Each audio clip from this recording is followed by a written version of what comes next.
Horrors of war and ventriloquist dolls are two of the most dreadful things that a person should never have to go through in their lifetime.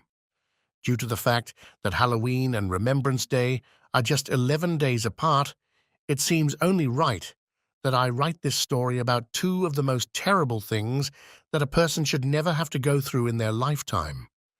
There are some of the most limited edition sideshow exhibits and equipment in the United Kingdom that can be found in the private collection of alternative performer Michael Diamond. These items are available for purchase. The person in question has a freak room that is stuffed with a wide range of abnormalities, such as a child with an elephant's head from the Braiding Waxwork Museum, authentic execution swords and axes, handcuffs that belong to Houdini, and shrunken skulls. On the other hand, a display cabinet that has a door that is firmly closed may be discovered hidden in the corner of the room, draped over with a blanket.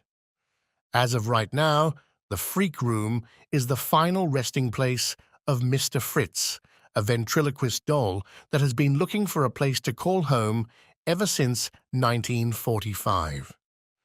Mr. Fritz is located in the freak room of the establishment. The relics of Mr. Fritz are quite few and far between. In addition to being put on a piece of hardwood paste stick, his face was twisted and peeled in a twisted manner. A single head was all that was holding him up. Many people are of the opinion that he is still very much alive, despite the fact that it seems that he has passed away. On the other hand, Michael was not required to pay for Mr. Fritz, in contrast to the remainder of the pieces in his collection, which were acquired via a large financial investment. On the other hand, Michael admits that this was not an unusual occurrence in the beginning of the experiment. A significant number of individuals, especially those who are familiar with ventriloquist dolls, find dolls to be highly terrifying. As a consequence of this, the unlucky ones are either discarded or stashed away in attics for years, while others are handed to collectors whose responsibility it is to gather them.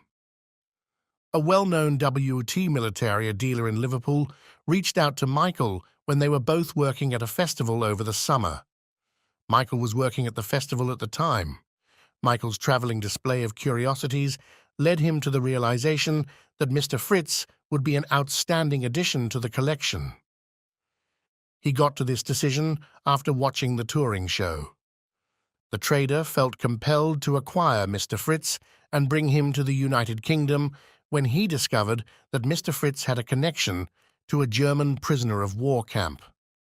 An antiques mall in Myrtle Beach, which is situated in the United States of America, was where Mr. Fritz was discovered on his search. With the arrival of that particular time, everything started to take place. When Mr. Fritz was shown in the dealer's showroom, the dealer, who would rather not be identified, first became aware of anything that would be considered strange. Over the course of time, he has ceased noticing the peculiarity. After closing up for the night, he would return in the morning to discover that the door of Mr. Fritz's display case was wide open, despite the fact that it had been firmly closed. This was the case even though the door had been locked. While it would remain closed during the course of each night, it would reopen in the morning after being closed for the night. Following the occurrence of that event, the situation started to take an even more peculiar turn. Mr. Fritz's eyes were normally closed, although there were instances when he would sometimes have them open. However, the most of the time, his eyes were closed. In addition to this, the position of his mouth would change somewhat. The dealer made an effort to consider obvious alternatives, such as the presence of humidity or a breeze, and even went so far as to believe that a mouse may have tried to make a nest inside of his head. He sought to think of obvious options. Following a more in-depth study, he came to the conclusion that none of these items were the cause of the problem. After all was said and done, he made the decision to tape the door shut, since it continued to open, despite his best attempts. When he returned the next day, he found that the tape had been removed, and the door had been unlocked once again. He was quite surprised by this discovery. In the end, after what seemed like a lifetime, he finally removed Mr. Fritz from the showroom and placed him in the garden shed, where he stayed for the subsequent 9 months. His children stated that they heard laughter coming from the shed as they were playing in the backyard, but nobody dared to approach it. This occurred after the event described above. Therefore, it was essential for Mr. Fritz to leave. As soon as Michael obtained control of the single remains of Mr. Fritz, he immediately placed him in the freak room, and from that point on, events started to take place of their own accord. At that moment, the door was starting to open. In the beginning, the door would only open once or twice a week, but with time, it got to the point where it became a routine to open it each and every night without fail. He not only discovered that the display case was open, but he also discovered that it had moved 6 inches across the table. He was surprised by both of these discoveries. The ravenous curiosity that Michael had been harboring for a long time was eventually satiated when he decided to install a GoPro camera in order to keep an eye on Mr. Fritz. As you would expect, a doll that was created with the intention of entertaining people was not shy around the camera, and the video that is being shown here was shot over the course of 2 nights beginning in September of 2019. A little message written by hand was included with the eerie doll. In the letter, it was revealed that the doll had previously been used as a ventriloquist doll. Over the course of World War II, between the years 1943 and 1945, this doll was used to provide entertainment for Allied prisoners of war who were being held in Stalag the Scooby. In Poland, there existed a concentration camp for German prisoners of war that was known as Stalag the 2B. In terms of distance, it was situated 2.4 kilometers to the west of the Hammerstein town center. The Nazis established this concentration camp in 1933, making it one of the first concentration camps ever established. Its primary objective was to provide lodging for communists emanating from Germany. With the intention of housing Polish soldiers, the camp was transformed into a prisoner of war camp by the end of September in the year 1939.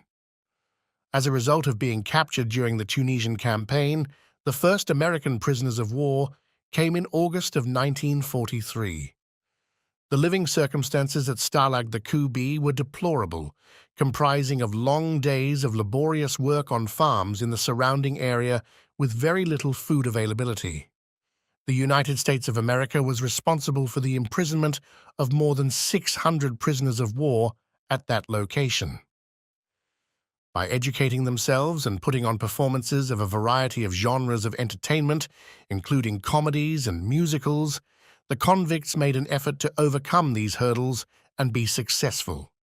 Private Billy Booth, who had worked as a puppeteer and entertainer for children before to the beginning of the war, was one of the hostages who had the energy to entertain other people. He had constructed Mr. Fritz by utilizing German newspapers that had been soaked in potato starch, and he had painted him with a jar of pink gloss that he had stolen from Poland. He had done this in order to make Mr. Fritz. His daughter's cot had been painted with this pot of pink gloss throughout the painting process. Over the period of almost 18 months, Billy Booth and Mr. Fritz kept the prisoners of Stalag the Scooby busy by providing them with songs and jokes that were considered to be in. As a result of the fact that he had such astounding abilities, even a few of the German guards found him to be rather hilarious. On January 14, 1945, 2 weeks before the camp was finally liberated, Billy and 9 other American prisoners of war were led into a field, made to dig a big hole, and then executed for not working hard enough. This horrible event occurred on the day before the camp was finally liberated. Mr. Fritz was transported back to the United States by a fellow prisoner on the 28th of January 1945, which was the day that the camp was finally liberated. He was then delivered to Billy Booth's family as a memory of their son's tenacity and his abilities to improve morale, even under the most challenging conditions. Should we fail to remember it? The circumstances behind Mr. Fritz's arrival at an antiques mall in the United States are unclear. May Billy Booth's family have given him away, or might he have been booted out because he was too lively? These things are beyond our ability to comprehend at this time. The only thing that we are aware of is that whatever remains of Billy Booth's invention is safely concealed away in Michael Diamond's freak room, where he will continue to live for an undetermined period of time coming ahead. This is the only thing that we are aware of. And if Billy wants to open Mr. Fritz's cabinet every once in a while to reminisce about years gone by, then Michael is not going to have any problems with that activity at all.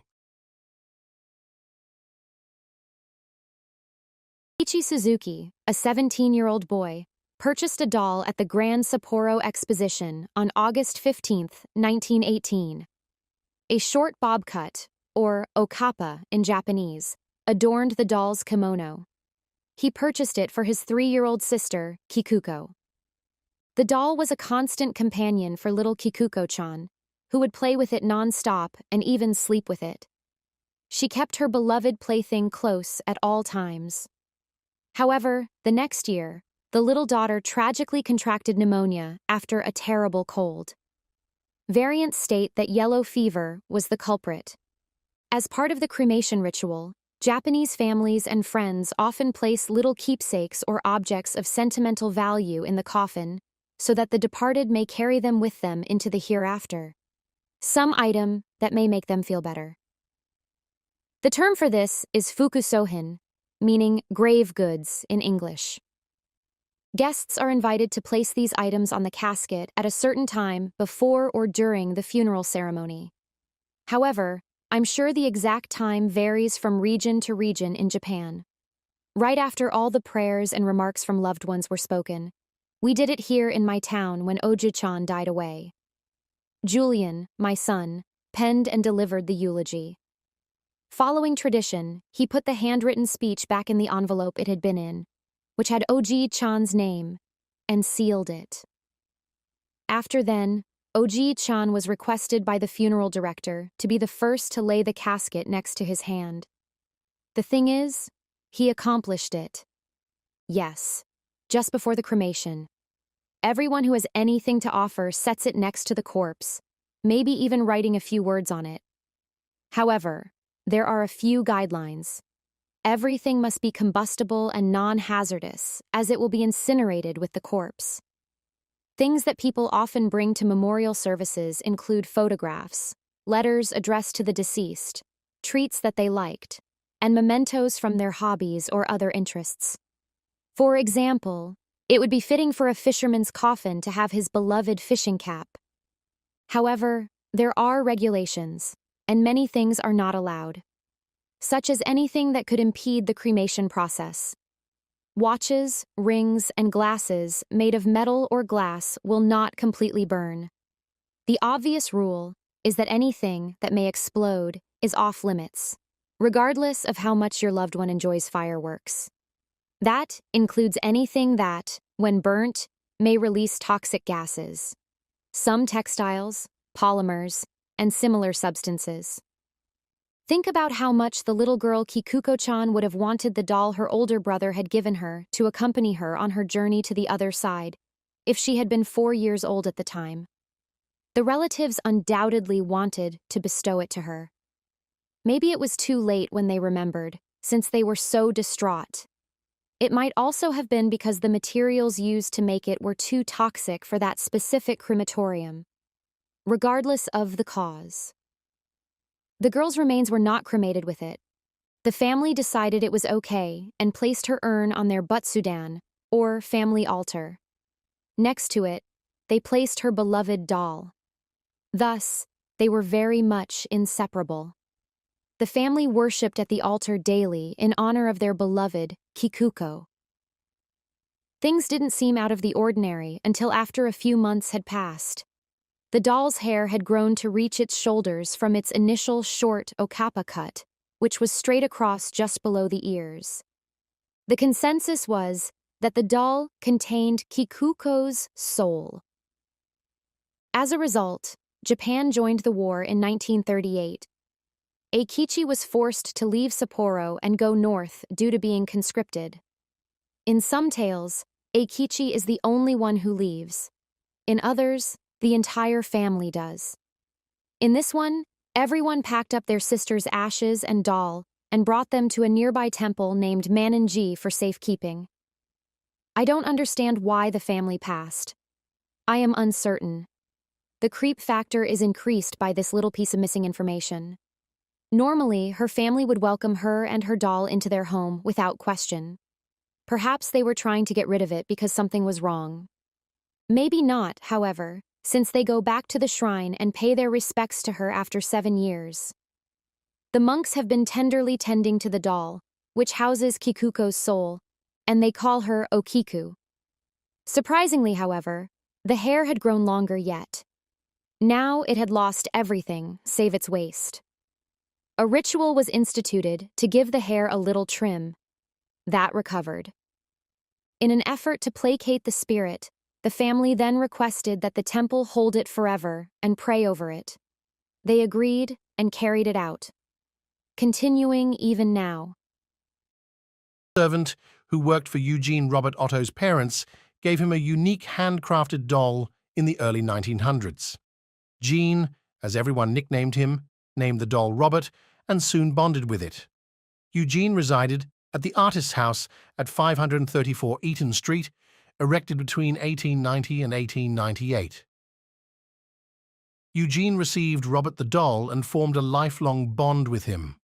Although he looked like a rag doll, Robert soon became entangled in odd and terrible incidents. Gene, then 10, woke up to discover Robert the doll at the end of his bed looking at him, signaling a strange event. His shouts for rescue and furniture overturning in his bedroom woke his mother moments later. Gene pleaded with his mother for aid.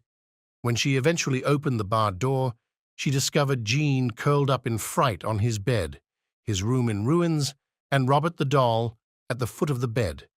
Since it was simply a toy, nobody understands why or how it might wreck a child's bedroom or do anything. Strange events continued after that. Gene's parents regularly heard him upstairs talking to the doll and receiving a different reaction. They saw the doll talk and change expression. Robert was seen giggling and rushing up the stairs or peering out the upstairs window. Robert lived with Gene throughout his life and returned to their house with Anne when Gene's parents died. Gene gave the doll a room in the upper room with a street-facing window. Anne didn't know why, but she wanted Gene to lock the doll in the attic so Robert couldn't hurt her. Gene agreed, and Robert the doll was unhappy with his new digs. The home's guests heard footsteps in the attic, pacing, and demonic laughter. Neighborhood children said Robert watched them from the upper bedroom window, and the doll mocked them on their way to school. Gene ran to check, knowing he had locked Robert in the attic, and he couldn't be sitting by the upstairs bedroom window. When he opened the bedroom door, Robert was seated in the rocking rocker by the window, shocking him. Gene repeatedly locked Robert in the attic and found him sitting by the window in the same upper bedroom. When the new owner came into the Eaton Street home after Gene Otto died in 1974, their 10-year-old daughter was thrilled to discover Robert the doll in the attic. When she said Robert was alive and the doll tried to harm her, her joy faded. She woke up crying in the middle of the night and informed her parents Robert had moved about the room. Many say Robert's depravity began with the servant who handed him to Gene Otto, Gene's parents' servant. In revenge for her employer's mistreatment, this lady cursed the doll with voodoo and black magic. That may explain Robert the doll's numerous, strange and terrifying encounters, but wouldn't the haunting cease when the owners died? Nobody knows for sure. However, Robert the doll continues to tease and terrify visitors, particularly museum visitors who try to snap pictures. Many have reported their cameras malfunctioning while trying to capture a photo of Robert, but working again after leaving the museum. Robert the doll terrorizes museum personnel and tourists despite being in a glass display. Visit East Martello Museum to meet Robert. Visitors may see Robert in his dedicated case inside the museum and take photos. Most who try fail. Whether nothing else, observe Robert closely to see whether he's grinning, shifting about in his case, or observing you. The Quesnel and District Museum in British Columbia, Canada, received an antique doll from a lady who gave it to the museum in the year 1991. Due to the fact that the doll was rather old, she informed the curator of the museum that she did not want her daughter to play with it. There is a consensus that the doll is at least 100 years old. The doll is known by the name Mandy. The doll Mandy has a disturbing appearance for a doll. All of her eyes are made of glass, and the one on her right side was broken. Additionally, her garments need a thorough washing. Prior to her introduction to the public, Mandy required some repairs since she was not yet prepared for an audience. For the purpose of ensuring that any insects that could be present inside the doll would perish, the workers at the museum put Mandy inside of a plastic bag. Despite the fact that there were no insects found within the bag, the staff claimed that the doll moved out of place and that the bag rustled on its own. Almost immediately after the doll was brought in, members of the staff experienced a sense of unease. Mandy was left in a room by herself before the officials at the museum put her on exhibit within the museum. The whole room was in a state of disorder when the personnel left and returned the next morning. The objects that were lighter looked to have been thrown about by someone, whereas the ones that were heavier were shoved into the floor. In addition, given that there was no one else present in the room, the only plausible explanation was that Mandy had thrown a fit and ruined the space. But there was no logic in it. There are no living dolls. For Mandy's examination, the museum enlisted the services of a psychic. It was alleged by the psychic that the porcelain doll was inhabited by the ghost of a little girl who had passed away. According to the urban legend, the girl who lives in Mandy's basement was unable to escape and ultimately passed away there. She passed away while clutching Mandy. The soul of the infant was somehow transferred into the doll, where it continues to reside to this day. Obviously, the curator was quite interested in the psychic's words since they piqued his curiosity. She went to the person who had donated the doll in order to learn more about Mandy. The curator quickly became aware of the reality. Although the mother had first said that she had gotten rid of the doll because of her daughter, this was not the case. The next thing that she shared with the curator was really horrifying. The lady said that she had heard a baby sobbing in the basement of her home. So she walked down to the basement to look into it, but she found nothing there.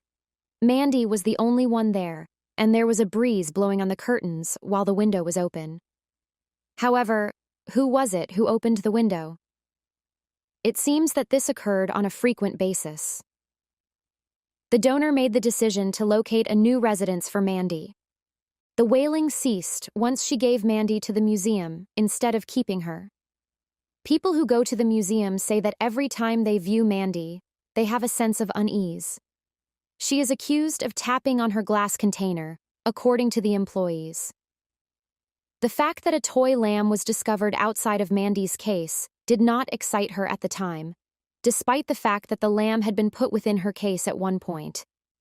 Absolutely no one has ever been hurt by the doll. As a result of her alleged infantile behavior, she is said to throw temper tantrums whenever she is feeling sad. It is well known that Mandy is a prankster, and she takes great pleasure in playing jokes on the staff and volunteers of the museum. Belongings such as meals, pencils, photos, and other belongings belonging to employees have vanished. The appearance of some objects is accompanied by the absence of others. Many of the assertions made against Mandy seem to be ludicrous. Nevertheless, it is not feasible to disregard each and every tale that Mandy has to tell. People have also claimed that her eyes and fingers are able to move. It is said that the unease that she causes is due to the fact that her eyes are tracking your every move. In addition to that, she is fascinated by things that are electrical. There have been attempts made by individuals to film her using a video camera, but the camera has failed to function properly. There is a lot of similarities between Mandy and another well-known creepy doll called Robert. Both have a sinister appearance and take pleasure in causing mischief to technological things. Mandy's experience is quite interesting to hear.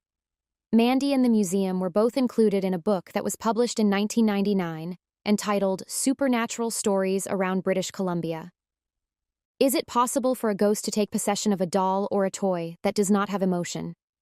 It depends on who you ask about it. Those that are skeptical are likely to laugh at anything that is seen as being unnatural. On the other hand, it is not uncommon for those who believe in the supernatural to lend some weight to people who have dealt with inexplicable abnormalities, such as Robert the doll or even Mandy. Depths of the gloomy corridors that comprised Zach Bagans' haunted museum, a malevolent spirit manifested itself. An eerie figure of Lilly, a doll with a terrible history, was hidden away in a forgotten nook. It was a doll with a terrible history. Having been born in the shadows of Germany during the 19th century, her beginnings were cloaked in darkness, and she possessed mysteries that murmured down the halls of time throughout her whole life. The doll known as Lilly had an air of dread that was unlike any other doll. It seemed as if her dead eyes, which had been harmless and amusing in the past, were now holding a malignant look that could penetrate one's very being. In spite of this, those who had the courage to approach her were not the only ones who felt shivers down their spines because of her glassy gaze. A chilly wind blew through the eerie rooms of the museum, carrying with it rumors of her horrific story that traveled through the walls of the museum. There were rumors that an antique dealer happened across her by accident. He was captivated by her sinister and enigmatic allure, but he was oblivious of the horrors that she may carry inside her. Having no idea that he had unleashed a torrent of nightmares and spiritual anguish upon himself, he was completely unaware of the situation. Night after night, the dealer's sleep was disturbed by eerie images of a little girl who was caught in a web of sorrow that was twisted and contorted. Her cries reverberated throughout his nightmares, a reverberation of a past that was filled with unfathomable suffering. When the dealer's mind began to unravel, he was overcome with terror and sorrow, and he began to realize that he needed to cut off his connection to this cursed doll. While he was receiving revelations about the anguish and horrible terrors she suffered while she was alive, he pondered about the fact that she had truly been a real person at one point in time before the actual doll was constructed. He was definitely in the midst of his slumber. It was clear to him that getting rid of the doll was the most prudent course of action. When the dealer realized that he would finally be able to free his antique business of her spectral presence, he was relieved and decided to put Lilly up for sale. That was the moment when a youngster, who had not yet been affected by the darkness, approached the doll with a feeling of familiarity. Over the course of 3 arduous hours, the little girl engaged in conversation with Lilly, their exchange going beyond the realm of just playing with toys. Her words bore the weight of age-old knowledge as she confided in the proprietor of the business, so disclosing the terrifying reality. Due to the fact that the dealer had previously had night terrors, it was discovered that Lilly was not a typical doll. She had been a genuine kid who had been subjected to horrific torture. Her history included some of the most heinous forms of violence that she had ever experienced. A message from beyond was sent via the child's words, which were filled with purity. It was as if the soul of the girl who had been tortured remained inside the porcelain form of the doll.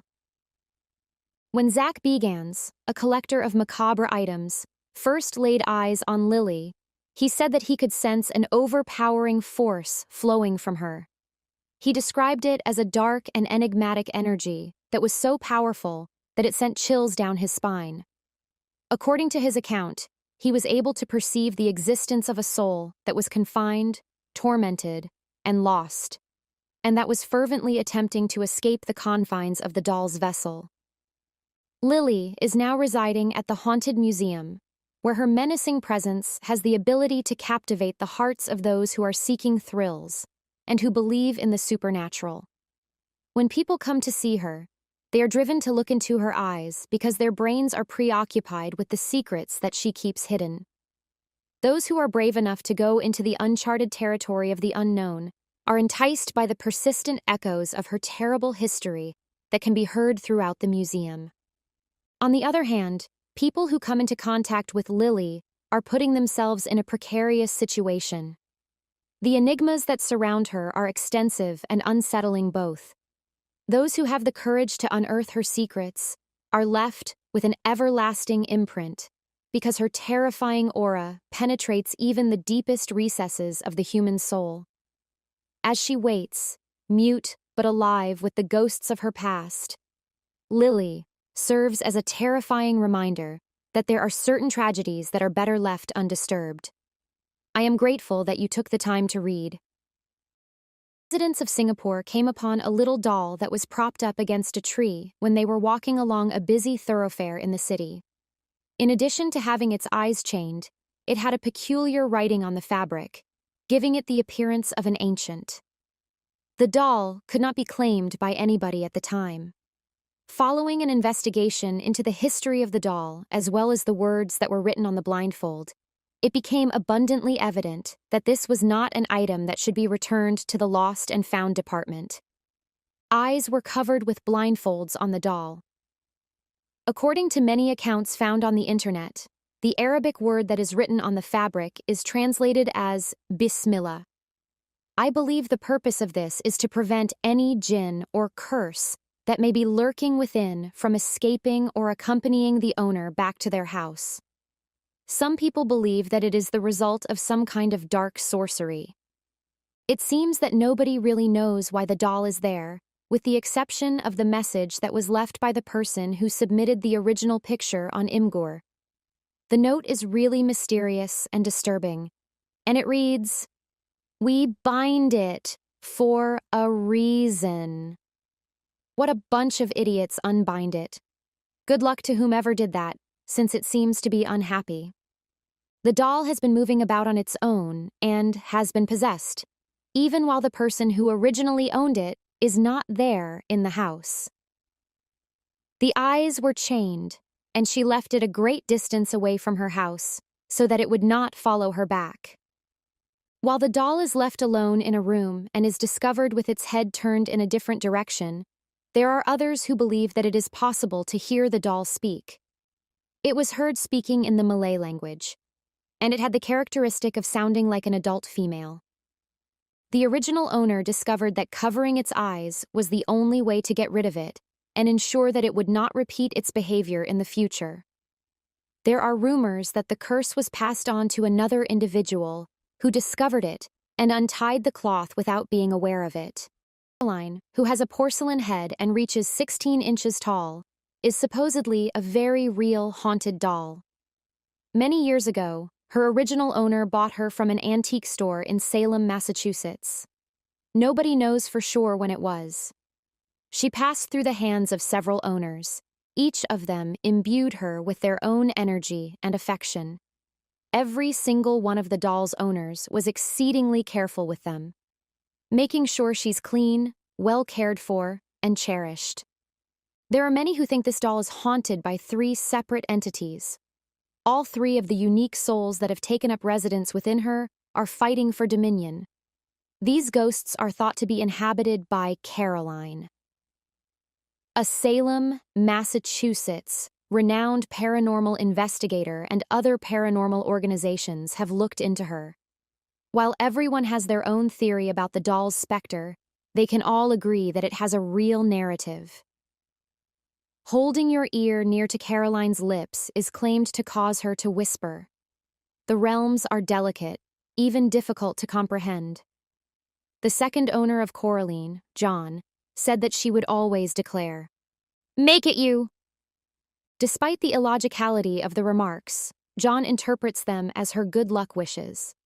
She is said to have the most innocent spirit and never harms anybody. Around the home, Caroline carries various objects. She often rearranged books, concealing them behind the bookcase.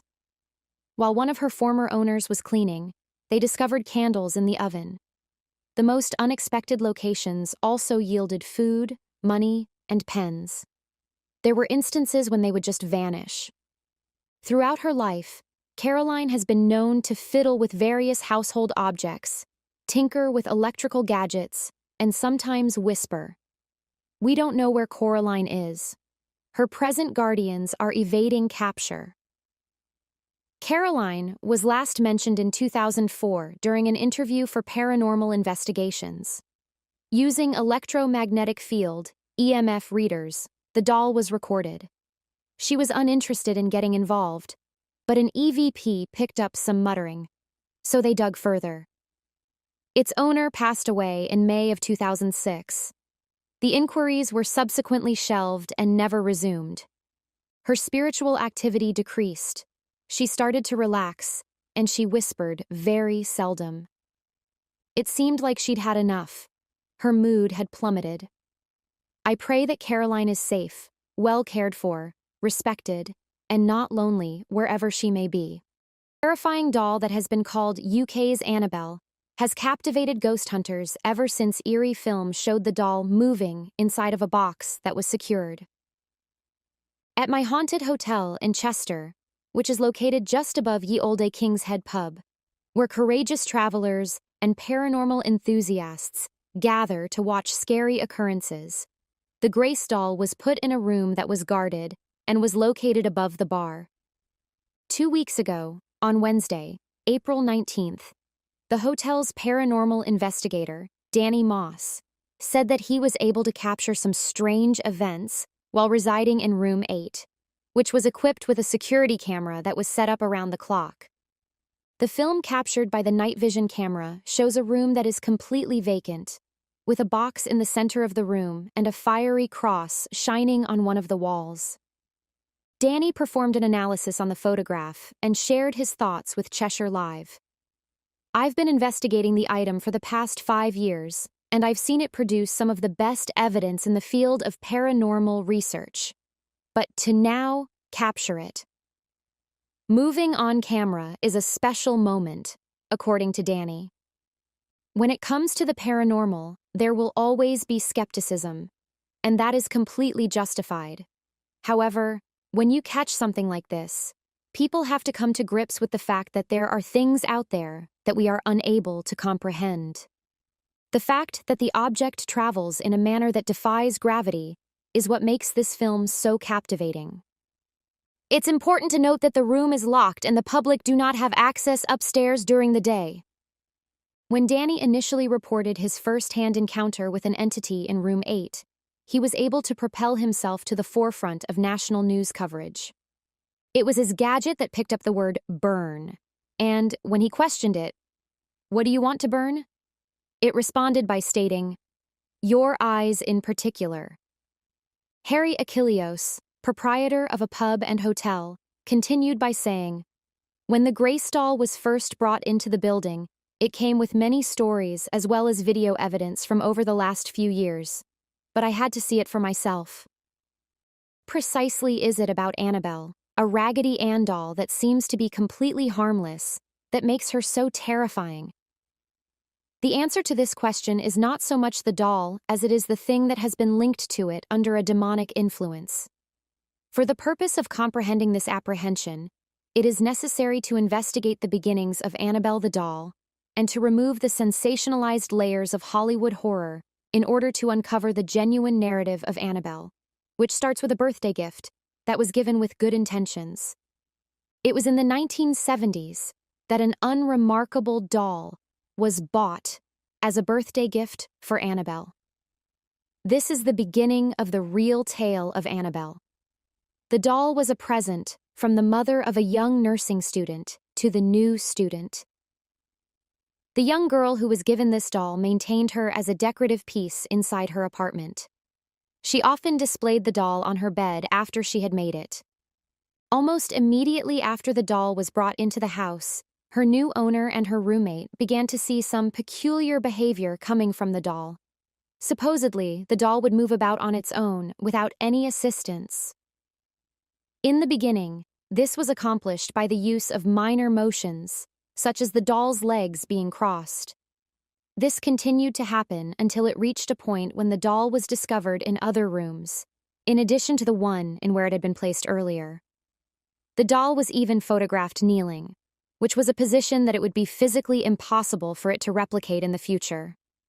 In addition to these motions that could not be explained, many handwritten messages were discovered in various locations around the residence. The words included in them looked to have been penned by a youngster and included phrases such as, "Help me." The most peculiar aspect of the appearance of these notes was that there were neither pencils or parchment paper inside the flat. As a result, it seemed as if the notes must have originated from a location that was not the residence. This conduct both worried and fascinated the two young pupils who lived in the same house as the doll. One day, however, blood was found on the doll, which caused their alarm to reach its highest point.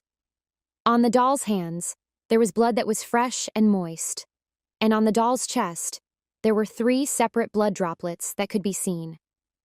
As a result of this occurrence, the girls came to the conclusion that they should get in touch with a medium who might help them conduct a séance in their own house.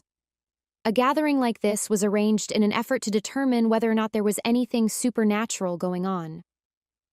During this particular séance, the medium is said to have connected with the spirit of a little girl called Annabelle Higgins, who was 7 years old at the time. There were rumors that Annabelle had been murdered and left on the vacant field that was the foundation for the apartment complex that the young nurses were now residing in. It is said that her soul was suffering from loneliness, and that she had been searching for young people with whom she could feel at ease in order to seek acceptance from them. Being the kind person that she was, the owner of the doll made the catastrophic error of inviting Annabelle to possess the doll instead of being aware of the consequences. Following Annabelle's invitation to possess the doll and linger about, a series of occurrences that were both more peculiar and potentially deadly started to take place.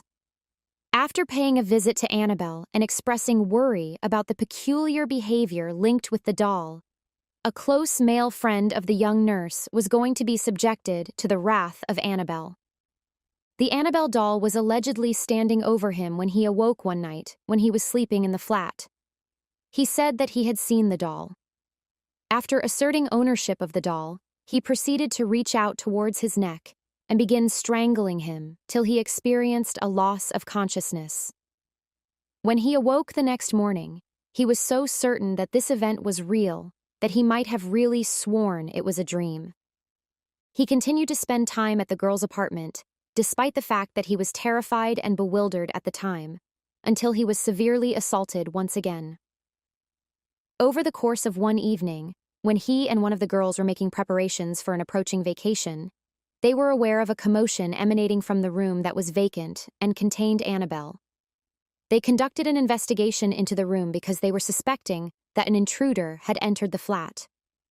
There was no one else in the room, and the only object that looked out of place was the Annabelle doll, which seemed to have been flung onto the floor in a corner of the room.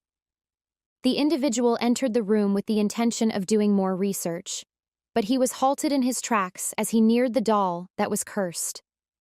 When he saw that his own blood was beginning to leak through his shirt, he grabbed his chest tightly. It was seen that he had 7 huge scratches over his chest as he removed his shirt. These were the markings that created the mark of the beast, which consisted of 3 vertical and 4 horizontal marks that resembled scratches and were burned into his flesh.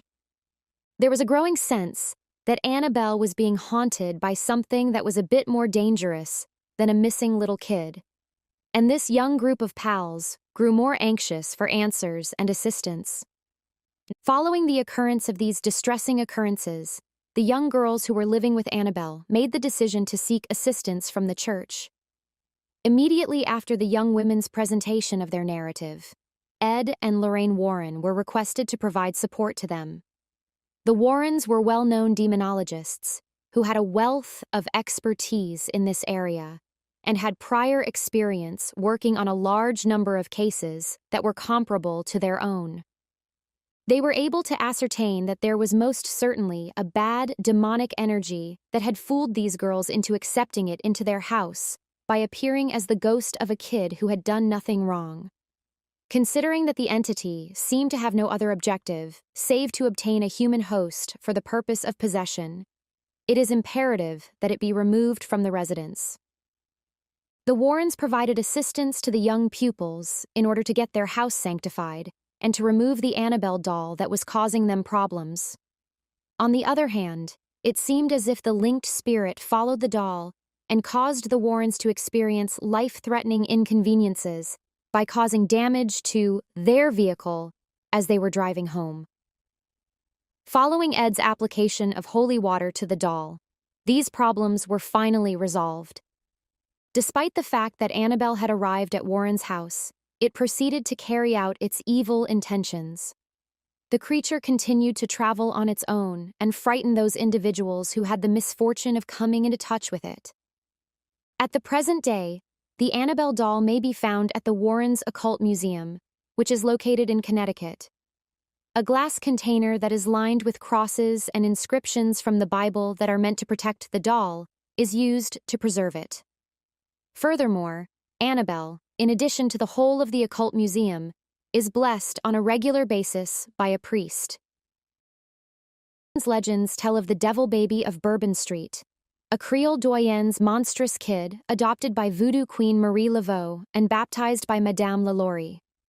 The infant haunted the French Quarter and its surrounds for years, but some think it still haunts the tight alleyways and alleys. Some say its small bones and those of its godmother Marie Laveau are moldering in her famed grave in St. Louis Cemetery, No. 1. Older versions of this New Orleans boogeyman, or boogie baby, were made from dryad, hollowed gourds. In ancient Creole cottages, rudimentary devil, baby dolls were put in windows to scare off the actual devil baby, who lurked beyond the gaslights. The local hoodoo root workers occasionally left primitively carved devil baby dolls with horns and knotted jute tails on victims' stoops. Marie Laveau apparently disliked leaving devil baby effigies because it made light of her adopted ward, the genuine devil baby's afflictions. Very few. Eerily, hand-carved devil baby dolls exist today. The number of these small effigies in circulation is impossible to quantify, since households with such an inheritance normally keep it secret and pass it down through generations. However, New Orleans saw additional devil baby dolls in the early 20th century. These doll-like versions were dressed in children's clothes and could stand on their own with filled bodies and moving limbs. The devil baby dolls usually have leering, glassy eyes and little forehead horns. A lady who played with the devil baby as a youngster remarked these dolls had the most realistic devil baby faces. The first, haunted, dolls. In ancient New Orleans, they were a black market commodity that required connections to hidden societies and vodouns. None of the dolls survived this era, perhaps due to Marie Laveau's curse. Only fragments of one doll survived, kept away until recently. Recent Haunted New Orleans and Haunted America tours tales about the devil baby led local artist and Mardi Gras parade designer Ricardo Pustano to find the final remaining devil baby doll, c. 1900. For the haunted site story, he recreated the doll in the original size and design. The new devil baby dolls are full-size copies of the turn-of-the-century dolls made in New Orleans, and like their predecessors, they are off. Handmade, sculpted dolls appear to have a life of their own. They watch you move around the room and whisper and rustle when they're together. Pustanio was interested. What would happen if he separated the dolls, which were manufactured without magical purpose, yet looked to be moved by an extraterrestrial agency? Though no one loves devil baby dolls, Pustanio convinced a few pals to retain one for safekeeping. Pustanio's buddies soon complained about having the dolls and wanted them back.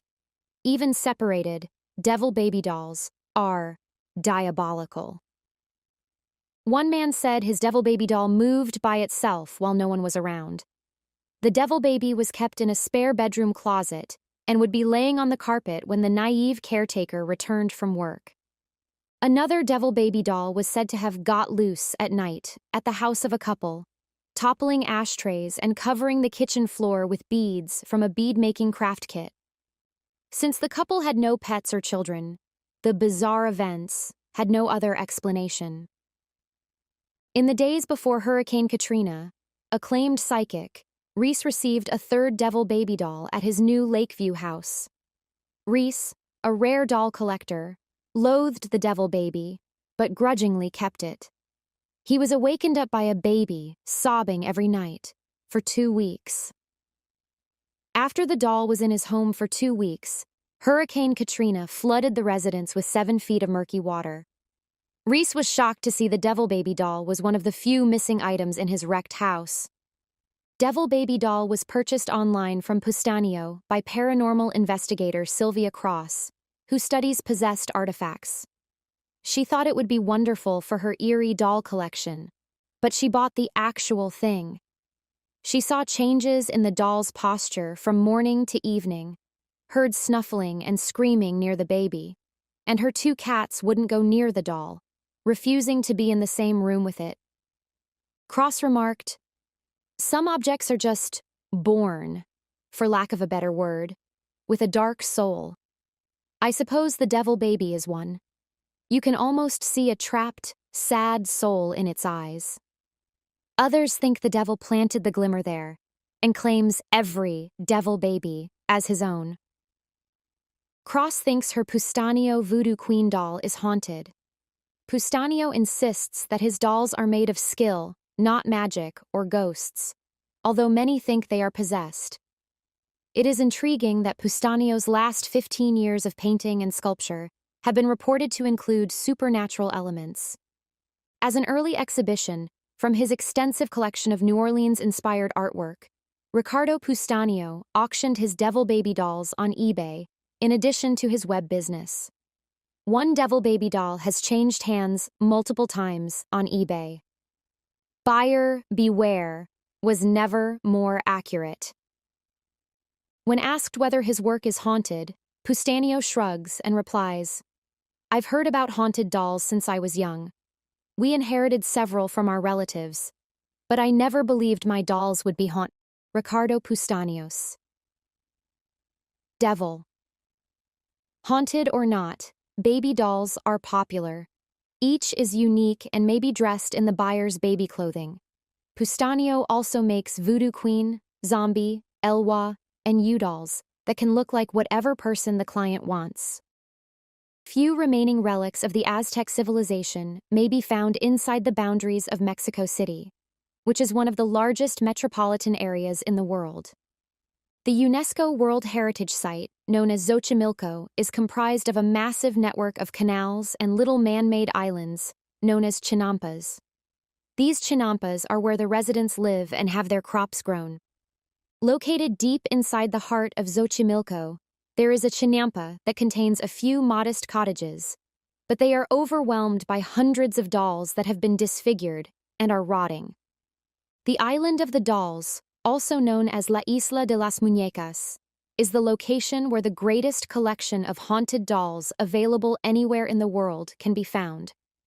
However, it is possible that the only item that is actually haunted in this tale is the guy who lived there, a recluse by the name of Don Julian Santana Barrera. According to the legend, he was purportedly haunted by the soul of a girl who had drowned. Before Don Julian arrived there in the 1950s, it was not known as the Island of the Dolls. Nevertheless, it became recognized as such shortly after, when dolls began to magically materialize on the island. A little girl is said to have tragically perished in the canal's water lilies decades before his arrival, according to a legend that has been passed down through the generations. It was Don Julian who said that he had heard the girl yelling from beyond the grave, "I want my doll." In point of fact, he discovered a doll close to the location where her corpse was said to have been discovered. He then proceeded to hang the doll on a tree, as if to make a sacrifice to the ghost of the little girl. Don Julian developed a fixation on her and was plagued by her presence. After that, he said that each time he walked outdoors, he found fresh dolls that were hung up from trees. Not all of them were totally whole, however. Some of them had their heads severed, while others had their bodies mutilated. In an attempt to calm the restless spirit of the little girl, Don Julian scattered more dolls over the island when his crops failed to provide the desired results. Eventually, he grew obsessed with this grotesque shrine. Every day, Don Julian would spend his time searching through garbage dumps and fishing in the waterways for antique dolls that had been abandoned. Additionally, he would swap his veggies for them in the past.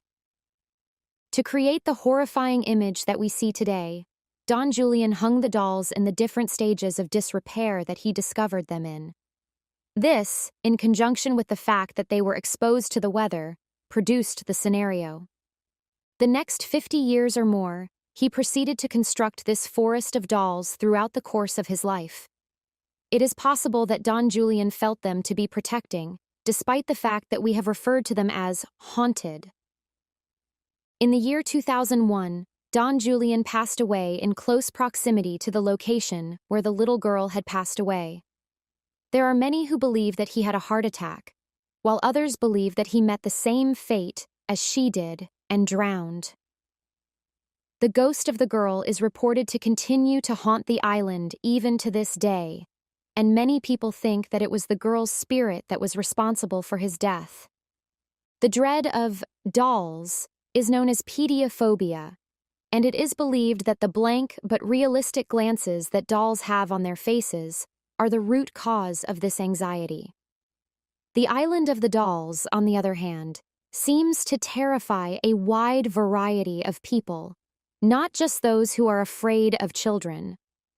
Furthermore, it is a source of intrigue for other people and has become a well-liked tourist destination in recent years.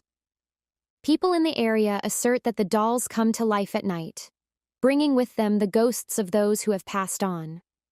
It is said that the dolls make noises such as whispering, whistling, moving their limbs, and turning their heads on their own volition in an attempt to entice those who are not cautious to drown in the canals of the island. Others claim that it is only the wind. They claim that it is a good idea to give the dolls a present as soon as you step foot on the island, regardless of the circumstances. In the event that you do not, it is possible that you may experience the same destiny as Don Julian Santana Barrera. They claim that it is a good idea to give the dolls a present as soon as you step foot on the island, regardless of the circumstances. In the event that you do not, it is possible that you may experience the same destiny as Don Julian Santana Barrera.